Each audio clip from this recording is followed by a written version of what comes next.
सत्संगत जी, प्यार से कहना दान निरंकार जी। सत्संग में सभी ने जो हृदय के भाव हर एक संत के श्रवण किए, वो भाव यही कि ये इंसान को जागाने की आवाज़ थी ये कि हर कोई इस संसार में जहाँ ये जन्म लेता है और एक दिन इस संसार से रुखसत भी होना है, तो ये जीवन जो है इसको कैसे जीना है। अपने सारे कामकाज, कर्तव्य, रिस्पॉन्सिबिलिटीज़ को निभाना तो है ही, पर सबसे पहले अपने आप को इस परमात्मा से एक करना है। जो एकत्व का बात है वो आपसी इंसानों का एक होना बाद में हो संभव होगा। पहले अपने आप को इस परमात्मा से एक कर लें और फिर ये परमात्मा जो हर एक में है, फिर ये एक कॉमन फैक्टर जब इस परमात्मा से एक हो गए, इसको जीवन में बसा लिया, हर पल इसके एहसास में रहे, तो हर एक में इसका निवास, हर जगह इसका निवास, और फिर ये एकत्व पूरे ब्रह्मांड से ये स्थापित हो जाना बहुत ही स्वाभाविक हो जाता है। तो कैसे संतों ने यही सिखाया हमेशा अपने जीवन को इस तरह जी के कि ये परमात्मा ही प्रायोरिटी है, सबसे पहले इसी का आधार लेना है और ये ही है जो हमेशा कायम दायम है। तो अपने मन को भी स्थिर रखना, जीवन को सहज करना है अगर, तो हम ये इंसानों से उम्मीदें लगाएंगे या परिस्थिति के ऊपर अपने आप को डिपेंडेंट रखेंगे कि जब कुछ ठीक होगा तो चैन मिलेगा, जब वो इंसान हमारे जीवन में आएगा तो हमें चैन मिलेगा। नहीं, ये तो परमात्मा ने अपना अस्तित्व इस तरह रखा है कि ये हर जगह स्थिरता से है, ये हर जगह कायम दायम है। तो जब स्थिर के साथ ही अपने मन को जोड़ लेंगे तो ये सुकून भी यहीं से आना है, ये आनंद भी यहीं से आना है। ये फिर एक भाव, इसी के चलाने से हमारा जीवन सुखदायी चल रहा है, चाहे परिस्थिति दुख की हो या सुख उस समय एक फील हो रहा हो। तो कैसे इस निराकार के आश्रय जो रहते हैं वही वाक्य में ही एक असली जीवन संतों का जी रहे हैं, क्योंकि जब परमात्मा जीवन में आ गया तो हर एक के प्रति आदर, सत्कार, प्यार, प्रीत, ये वो वचन भी, ये वाणी भी विनम्र हो जाती है। एक मधुरता जीवन में है, हर एक तक फिर वो प्यार का भाव ही पहुंच रहा है। फिर किसी को कुछ सेवा भाव, किसी के लिए कुछ देने से पहले ये मन सोचता नहीं है कि क्या ऐसा करने से मेरा कोई फ़ायदा है या नहीं, पर हर एक के प्रति प्रेम का ही ये भाव है जो ये सेवा भाव भी बन रहा है कि ये परमात्मा से जो प्यार है और सभी में ये परमात्मा है, तो किसी इंसान के लिए सेवा करने का भी भाव इस परमात्मा की ही सेवा है। तो ऐसे ही भावों को जब मन में रखते हैं, और यही शिक्षा कण कण से भी मिलती है कि ये संतों का जीवन हर एक के लिए है, ऐसा ही जीवन हमारा होना चाहिए। जैसे ये सूरज अगर रोशनी दे रहा है तो कोई भेदभाव नहीं कर रहा, ये रोशनी हर जगह के लिए है। वो हम पे है कि हम आंख बंद करें या कोई चीज़ से वो रोशनी को ब्लॉक कर दें तो वो हम तक नहीं पहुंचेगी, पर इसका मतलब ये नहीं कि सूरज अपना काम नहीं कर रहा। ये भेदभाव नदियाँ या प्रकृति की कोई भी ऐसी चीज़ नहीं करती कि हम समाज के किसी एक वर्ग के लिए ही हैं, दूसरे वर्ग के लिए नहीं हैं। ये फल फूल पेड़ अपने लिए नहीं उगाते हैं, ये पक्षियों के लिए, इंसानों के लिए, जानवरों के लिए है, तो अपने लिए ये स्वार्थ होकर नहीं जीवन जीना। ये संतों ने जहाँ सिखाया कि कैसे हम अगर उस तरह भी देखें कि काम जिस चीज़ का जो है वो अपना बखूबी वही काम कर रहा है।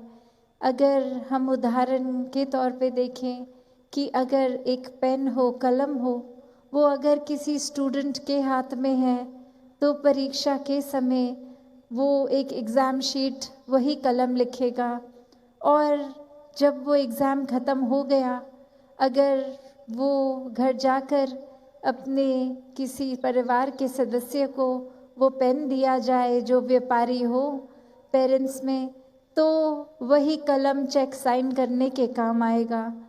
फिर वही कलम है अगर किसी लेखक के हाथ में है, कहानीकार के हाथ में है, तो वो एक कल्पनाओं से बने वो कागज़ भर जाएंगे उस कलम द्वारा। तो बात क्या है इसमें कि क्या वो पेन फ़र्क करेगा कि नहीं, मैं तो सिर्फ तभी चलूँगा जब किसी स्टूडेंट के हाथ में हूँ, पर और किसी के हाथ में होने से मैं अपना कर्म ही छोड़ दूँगा। तो हर कोई अगर ऐसे ही भावों को पकड़े कि अगर इस परमात्मा ने हमें मनुष्य बना के भेजा है तो ये मनुष्यता, सच्चा धर्म, इसको नहीं छोड़ना। यही हमारा कर्म है कि हमने मानव का शरीर धारण किया है, तो पूरी तरह से ये मानवीय गुणों को अपनाएं। ये फिर कोई हमारे साथ ठीक नहीं है, किसी का व्यवहार ठीक नहीं है, कोई परिस्थिति ठीक नहीं है, उसके ऊपर डिपेंड करके हमने अपने व्यवहार में ये तोड़ बदल नहीं करनी। हम अगर प्यार हैं तो ही प्यार करेंगे, वरना तो वो दिखावा होगा कि अगर ये लेन देन का सौदा है कि कोई मेरे साथ ठीक है तो मैं भी उस इंसान के साथ ठीक हूँ, कोई अगर मेरे साथ ठीक नहीं है तो मैं उसके साथ ठीक नहीं हूँ।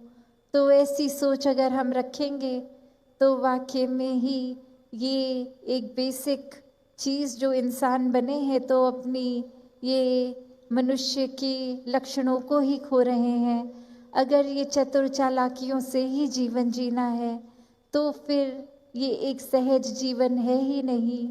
ये बहुत ही एक शातिर होकर अपने फ़ायदे के लिए या सिर्फ अपनी प्रशंसा के लिए या हम कितने श्रेष्ठ हैं ये औरों को दिखाने के लिए ऐसा बनावटी दिखावट का जीवन इंसान जीना शुरू कर देता है। तो बात वही कि कैसे एक जो बात है कि ये कर्म इंसान का क्या है, वो यही कि मानवीय गुणों को जीना है, मानवीय गुणों को फैलाना है। और ये बात कि आगे से हमें क्या मिल रहा है क्या नहीं, उस पे ध्यान नहीं होना चाहिए। ध्यान तो बस हम क्या दे सकते हैं उस पे होना चाहिए।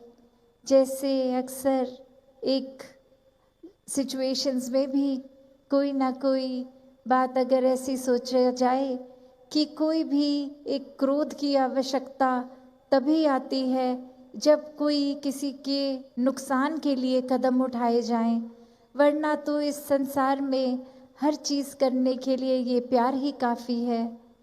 तो कैसे ये मन को क्रोध से दूर रखने के लिए भी चेतन किया जाता है संतों द्वारा बार बार कि ये ह्यूमन इंस्टिंक्ट्स हर एक के अंदर हैं, भय भी है, क्रोध भी है और भी अन्य चीज़ों से भरा ये फीलिंग्स, ये दिल। तो कैसे अगर हर एक के सामने जब कोई परिस्थिति है तो वो क्रोध होते हुए भी वो क्रोध को काबू करने की बात, उसको चैनलाइज करने की बात, कि अगर हम यही कह देंगे कि हमारे अंदर क्रोध है इसलिए हमने किसी को बुरा भला कह दिया, तो ये कोई एक्सक्यूज़ नहीं है। वरना तो हम उदाहरण देखें तो हम ये कह सकते हैं कि जो आग है उसका तो काम ही जलाना है, पर हम अपने घरों में भी देखते हैं जब वही एक आग के ऊपर कोई तवा रख दिया जाता है तो आटा रखने के बाद वो एक चपाती ये फुल्का बनता है, वो आटा जल नहीं जाता। तो कैसे वो आग को भी एक चैनलाइज किया जा सकता है। तो हमारे अंदर ये जो इमोशंस हैं, चाहे क्रोध भी है, इसका होना, ये संतों ने कभी नहीं कहा कि ये इमोशंस को मार डालो। नहीं, ये तो इंसान है तो सब ऐसे बात हर पल होगी अंदर, पर ये किस तरह प्रयोग में लाने हैं कि नुकसानदायी ना हो, ना अपने लिए ना किसी और के लिए। तो ऐसा जीवन जीना है जहाँ हर एक का भला भी हो, और ये नीयत हर एक की भलाई की अगर रखेंगे तो उसमें वो सहज ही हमारी भी भलाई है। तो कैसे हर किसी ने जहाँ संतमति को अपनाना है कि ये ध्यान ही इधर उधर, जब वो कहा भी जाता है कि जब एक फुर्सत होती है, एक जिसको वेला भी बोल देते हैं कि एक वेला दिमाग अगर है तो वो एक नेगेटिविटी की ओर भी जा सकता है। तो किस तरह हमेशा कोई कार्य करते ही रहना नहीं चाहिए सिर्फ इस वजह से कि खाली बैठेंगे तो ध्यान पतन की ओर जाएगा। नहीं, ये जिनके दिल में दिमाग में ये निराकार ये परमात्मा है, वो तो अगर कोई कार्य ना भी कर रहे हों तो उस समय भी ये परोपकारी हृदय ही रखते हैं। ये सोच एक अच्छी चीज़ों की ओर ही होती है, ये सोच परमात्मा के ऊपर ही होती है। तो ऐसा जीवन भी जिया जा सकता है। और ये कोई किताबी बातें, ये कोई थ्योरेटिकल चीज़ें नहीं संतों ने कभी भी समझाई कि बहुत ये ऐसी बात है जो जीवन में अचीव नहीं हो सकती। नहीं, ये इंसान अगर हम बन के आए हैं तो यही जीवन में ये संभव है कि परमात्मा की प्राप्ति भी हो जाए और अपना जीवन वाकई ही एक असली मनुष्य का जो जीवन होता है उस तरह जिया भी जाए। अपने अक्सर जीवन में एक हर एक की कोई एस्पिरेशन होती है, ड्रीम होती है, एक हॉबी होती है, ये कुछ ना कुछ जो मन को एक पॉजिटिव रखता है। उससे कभी भी नहीं कहा गया कि मन उठा लो। नहीं, ये जब कहा जाता है कि सहज अवस्था इस निराकार के आश्रय में रहना है तो इसका मतलब ये नहीं कि अपनी कोई ड्रीम्स नहीं बनानी है। वो बात ये है कि ड्रीम्स बेशक बनाओ, ये सपने सजाओ, उसकी तरफ प्रयत्न करो, पर अगर वो अचीव नहीं हो रहा, वो मिल नहीं रहा, तो उसके बाद अपने मन को इस तरह तोड़ना नहीं है कि फिर ये दुख तकलीफ ही हावी होती जाए और जीवन से सुकून चला जाए। तो ये सुकून तो उस समय भी उतना ही होना चाहिए जब मन में ऐसी कोई इच्छा आ रही है, और उस समय भी होना है जब उस इच्छा पूर्ति के लिए कर्म रूप में हम कुछ कर रहे हैं। और वही सुकून उस समय भी रहना चाहिए जो अगर वो इच्छा पूर्ण ना भी हो पाए तो भी उस हालात में भी। तो कैसे हर किसी ने जहाँ अपने जीवन में जब परमात्मा पा लिया तो सहज ही ये सुकून भी मिल गया। फिर ये कोई प्रयत्न नहीं करने ज़रूरत कि वो एक परमात्मा के आश्रय हैं तो सुकून खुद ब खुद है। फिर एक तलाश सुकून की ख़त्म हो जाती है। जैसे एक अगर प्यासा व्यक्ति है, सिर्फ पानी मिलने तक का ही वो खेल है। एक बार पानी ये होठों से अंदर गया तो प्यास खुद ही मिट गई। उसी तरह ये परमात्मा प्राप्त हो गया तो मन के अंदर प्यार भर गया, सुकून आ गया, आनंद की अवस्था है। फिर एक सुख दुख से ऊपर उठ गए, अपने जीवन को फिर इस परमात्मा के ऊपर ही टिकाकर हर समय की भक्ति करनी ये इंसान शुरू कर देता है। तो दासी और समय ना लेके इन्हीं शब्दों से अरदास हर एक के लिए करेगी कि सेवा सुमिरन सत्संग के साथ हर समय अगर मन टिका है, ये निराकार का विश्वास मन में और पक्का करने के लिए ही ये सहायक होते हैं। तो कभी भी ये हल्के में ना लिया जाए कि बार बार संदेश आता है कि एक सिमरन हर समय करो, जब जब भी मौका मिले सत्संग करो, संतों का संग करो, और हर समय मन में ये परोपकारी हृदय रखते हुए अपने अहंकार को पीछे करके, अपने स्वार्थ को पीछे करके निस्वार्थ होके सेवा करो। तो बात वही कि हर कोई चीज़ इस पूरे संसार में अगर हम उस नज़रिए से देखें तो निराकार से ही जुड़ती है, क्योंकि हर चीज़ में निराकार है। तो कोई भी चीज़ को कैसे उपयोग करना है, वो सदुपयोग करना भी एक चेतनता की बात है, और चेतनता खो के उसी चीज़ का, उस सोच का वो मिसयूज़ करना, एक दुरुपयोग करना भी हमारे ऊपर है। तो जो निराकार का आधार लेते हैं वो अपना जीवन सदुपयोगी जीवन बना लेते हैं। साथ